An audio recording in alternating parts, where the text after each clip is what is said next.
Экинчи бир жакшылык, урматтуу бир тууганым, ас-садакату сабабун лидаф'ил балаи ва сабабун лиш-шакаи лиш-шифаи минал амради вал асқам. Экинчи бир береке, урматтуу бир тууганым, садака, кайрымдуулук бул адамга келе турган балеелерди, кыйынчылыктарды, жаман сыноолорду кайтарат жана адамды ар кандай оорудан айыктырат, сакайтат, урматтуу бир тууганым. Азирети пайгамбарыбыз алейхиссалам, Азирети Анас риваят кылган хадисте айтат: "Бакиру бис-садакати фа иннал балаа ла ятахатта садаката."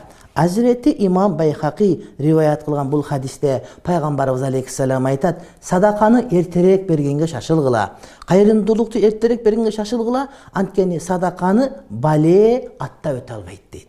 Эгерде сизге келе турган кыйынчылык башка боло турган болсо, садака берсеңиз, ошол садака менен сиз кадимгидей коргонуп каласыз. Сизге бир окутуп коём, чокутуп коём, ыстма кылып коём, жиндерге айтам, антем, минтем, же болбосо дагы бирөө келип сизге жамандык каалайм, колго түшүрөм, шпион кылам, дагы бир нерсе кылам, адам коём же өлтүрөм, дагы бир нерсе кылам дей турган болсо, садака бергенге шашырсаңыз, берген садакаңыз сизге келе турган баленин бардыгын, урматтуу бир тууганым, сөзсүз түрдө кайтарат.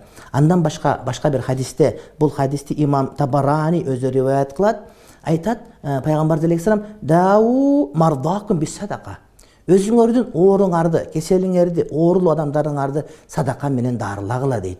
Доктурдан эле таппай калдың, кыйналып калдың, молдого бардың, андан да эле жок калды, ооруп аткан учурда садака бергиле. Садака берип кайрымдуулук кылсаңар, Кудай Таалам силерге шифа берет. Демек, дем салдыргандан сырткары, доктурга баргандан сырткары, кан алдыргандан сырткары, жанагыдай бир сүлүк куртка сордургандан сырткары, урматтуу бир тууганым, ошол адамдар садака берип дагы даарыланса, урматтуу бир тууганым, болор экен.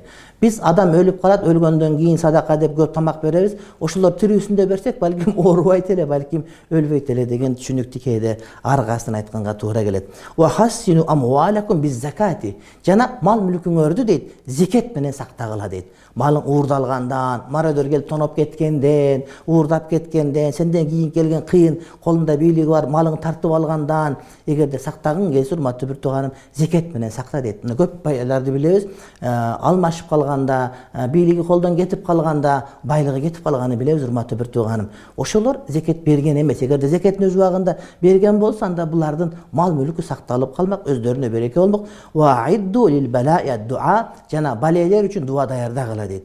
Дуа кылып, дайыма дуа кылып турсак, иншалла Кудай Таалам эмне бизди баледен сактайт, ооруларды ошол садака менен айыктырабыз деген маани, урматтуу бир тууганым. Азирети ошол алымдарыбыз айтышат, ошол өзүңөрдүн ооруңарды садака менен дарылага дегенди биз көп тажрыйба кылып көргөнбүз. Үмүт калбай калганда апарып садака бергенде көңүлүн толтуруп берип, үйүнө бир айтат, ооруп болбой калып, ооруканадан чыгарып койгондо дейт, мен барып бир кембагал үй бүлөнү тап, ошол үй бүлөнүн бардык буюмдарын жаңылап, үйүн жаңылап, мебелдерин киргизип бүткөндөн кийин үйгө келсем, кадимкиде жанагы менин ооруп аткан бир тууганым атына садака кылган жакшы болуп калганын өз көзүм менен көрдүм дейт. Мына ошону тажрыйба кылып көрсөңөр да жакшы, урматтуу бир тууганым. Эгерде ооруп аткан болсо, садака бергиле, берет деген жетти кош деп мындай бир көп нерсени бере турган алың келип туруп, аз нерсе эмес, балким ылайыктуу нерсени, чындап муктаждыгы, мисалы үчүн бир баланын 1 жыл контрагын төлөп бере турган болсоң, же бир бечаранын үйүн оңдоп берсең, анан апарып туруп 15 сом белин барына көрсөтүп садака бердим десең, ал өтпөйт. Балким чындап аны муктаждыгын жандандыра турган, жандыра турган, муктаждыгын кандыра турган болсоң, мына ошондо Кудай Таалам сенин ооруңа иншалла шифа берет. Чындыгында садака адамды күнөөлөрдөн тазалайт, күнөөлөрдөн жуйт. Ошондой эле адамдын жүрөгүндөгү дүнүйөнү сүйүү деген сезимден куткарат. Адам бир азыраак болсо дагы садака берип, садака чыгарып турса, дүнүйөгө болгон махабат жүрөгүнөн азаят, урматтуу бир тууган. Анткени дүнүйөнү өтө катуу сүйүп кетүү бул эң бир көркөм, эң эмес, эң бир мындай бир одоно күнөөлөрдүн катарына кошулат да. Ошондой эле зекет берген, садака берген адамдын мал дүнүйөсү адал болот. Мисалы үчүн, сиз айлык алып иштейсиз, же болбосо соода кыласыз, өзүңүз билип билбеген абалда ошол жанагыдай арам аралашып кетип, же күмөн аралашып кетсе, ошол күмөндөрдүн бардыгын сиздин берген зекетиңиз, садакаңыз иншалла жууп кетирип турат. Ошондой эле садака берүү бул жакшылыктардын өсүшүнө, өнүүсүнө себеп боло турган касиеттүү жумуш. Кудай Таалам Тауба сүрөсүнүн 103 аятында айтат: "Хуз мин амвалихим садакатан тутаххирухум ва тузаккихим биха." Алардын мал мүлкүнөн садака ал дейт. Құдай Таала ошо пайгамбарыбызга буйрук берет да, сен алып кембагалдарга бер деген сөз да. Ал дейт, ошол берген садакалары дейт, тутахирухум, аларды тазалайт, ва ошол нерселер аркылуу алардын арылтып, күнөөлөрдөн арылтат. Тазалайт жана аруулайт, урматтуу бир тууганым. Хуз мин амвалихим садакатан тутахирухум ва тузаккихим биха. Алардын мал мүлкүнөн садакасын ал дейт. Ошону менен аларды тазалап, аларды аруулайсың дейт. Демек, садака берген адамдын жан дүнүйөсү арууламак турсун, анын өзүнүн малы дагы, дүнүйөсү дагы таза болот, урматтуу бир тууганым. Пайгамбарыбыз алейхиссалам айтат, эгерде бир адамдын жегени арам болсо, ичкени арам болсо, дуасы кайдан кабыл болсун дейт. Кээде өзүбүздүн адал деп аткан тамак аштарыбызда кээде күмөндүү болуп калган болсо, садака берип тазалап кое турган болсок, Кудай Таала иншалла жакшылык алып келет. Ошондой эле садака берген, айрыкча жашыруун берген, бул ошол садака берген адамдын ыйманынын туура экендиги, ыйманынын дурус экендиги, ошол адамдын нафсиси, анын жан дүйнөсү аруу экендиги, ошол адамдын чыныгы момун экендигинен, урматтуу бир туугандар, эмне кабар берип турат. Пайгамбарыбыз алейхиссалам айтат: "Вас-садакату бурханун". Садака бул далили болот дейт. Эмнеге далил десе, ыйманынын түздүгүнө, ыйманынын тууралыгына, жан дүйнөсүнүн аруулугуна себеп боло турган далил болот дейт. Эгерде кимдир бирөө жашыруун садака берип аткан болсо, демек билгиле, ошол адамдын ыйманы бар, ыйманынын далили мына ушул дейт. Кээ бир адамдар садака жеген деле билет, кээ бир адамдар, урматтуу бир туугандар, мактанган деле билет. Бирок садака берип, ошону жашыруун берген адам болсо, демек ошол берген амалы анын ыйманынын бар экендигине бурхан, далил болуп берет экен.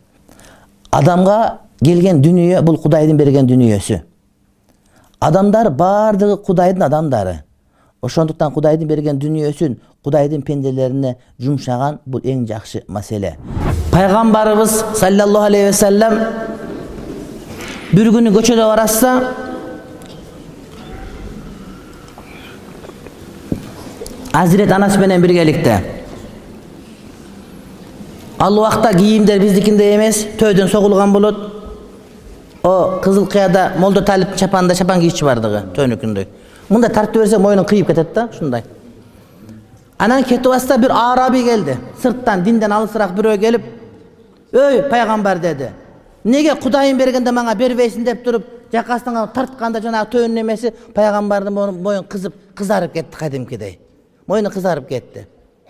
Пайгамбарыбыз алейхиссалам унчукпай карап туруп эле, "Буга бергиле" деп айтты. Адам кээде динден алыс болот, кээде маданияттан алыс болот. Ошолор келип туура эмес мамиле кыла турган болсо, ошол туура эмес мамилеге туура мамиле кылып жооп берип кое берсеңиз, ошол сиздин көкүрөгүңүздүн бүтүн экендигинен кабар берет. Пайгамбарыбыз моюнан тартты: "Мухаммад, мурли мин малиллахи индак". Адамдар келип пайгамбарыбызга берген элге таратып бериң деп. Таратып бергенге чейин үлгүрбөй туруп, ошондой келип моюндан тартты да. Пайгамбарыбыз алейхиссалам күндүзү келген мал келсе, аны кечке чейин калтырбайт эле. Бир күнү пайгамбарыбыз келип куптан окуй турган болду. "Аллаху акбар" деп кулак какты. Кулак кагайын деп калганда айтты: "Тура турга, мен азыр" деп туруп, чуркаган бойдон, адамда турган бойдон кирип кетти үйүнө. Анан бир аз туруп кайра чыкты. Анан кулак кагып намаз окуду. Адамда таң калып калды. Şu пайгамбардын бир болсо тараты бузулуп калган окшойт. Эми намаз окуйун дегенде чыгып кетти, таң калып карап калды, кайра келди, намаз окуду. Анан бүткөндөн пайгамбар алейхиссалам айтты: "Туугандар" деди. "Менин намаз эми кол кагайын дегенде чыгып кеткениме таң калдыңар болуш, таң калбагыла. Бизге күндүзү бир тыйын келген эле, кембагалдарга бөлүп бер деп. Ошону куптанга чейин беришим керек эле, мен унутуп калган экем, ошону бербей туруп куптан окуп албайын деп барып, үйдөгүлөргө буйрук берип, таратып бер деп туруп кайра келип намазга турдум" деди. Адамдар ушундай, жакшылык кылбасаң деле жакшылыгын билбейт кээде. Ошон үчүн ошол адамдарга жаман айткандыгына каршы болбостон, аларга хыжаалат болбостон, алардын урматтуу бир тууган эмне, алардын мындай бир пейилдерине чыдап кое турган болсок, иншалла Кудай Таалам бизге бардыгыбызга иншалла жакшылык берет.